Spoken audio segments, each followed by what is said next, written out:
My name's Sayra Begum, or Sayra, and I am a lecturer in comics and illustration, and I make comic books. So this one, I really use some of the imagery from my childhood. So just like the shape to shape the panel. And so it reads, we would gather 5 days a week, 3 hours a day, and we would learn how to be good Muslims.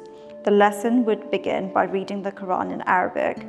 No one knew how to speak Arabic. We only ever learnt how to read it. It was quite a long journey leading up to the creation of Mongrel, which was my debut graphic novel released in 2020. So in my BA, I was researching Islamic miniatures and looking at storytelling and looking at how potentially Islamic miniatures has progressed. And this led me to make the connection to graphic novels. And so this was the first chapter that I created on my master's. So you would read the Quran for a long time. You would get hit by the bamboo stick if you read anything wrong, which is probably familiar to a lot of people. And it was like a great sense of pride when you made it from the Haida, then to the Sifara, and then to the Quran, which was was a huge promotion.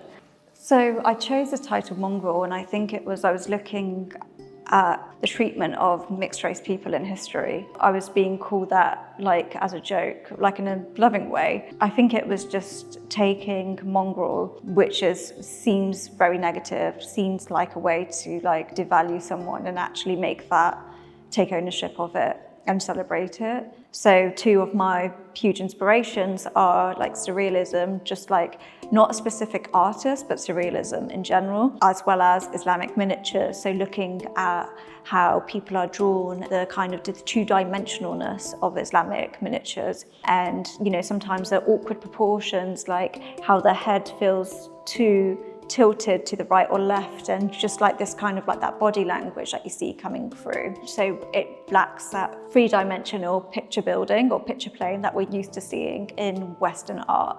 So those are the quality I really wanted to harness, and that's how I ended up creating my visuals for Mongrel.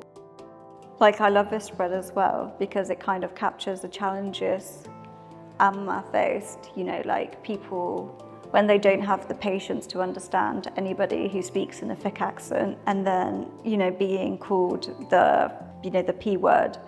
And then her innocence when she asked, Shuna, what does somebody called me the P word? What does that mean? But also the tenderness and the protectiveness that she then displays towards her children, just wanting to keep them safe. Whenever somebody asks me what my favorite page of Mongrel is, since it's been published in 2020, my answer hasn't changed. It's still the scene with Shuna putting her head on her mother's lap, her mother stroking her head and just telling her about the jinns. And to me, there's always something just so tender about Shuna and Amma's relationship. The Prophet, peace be upon him, said that heaven lies beneath a mother's feet.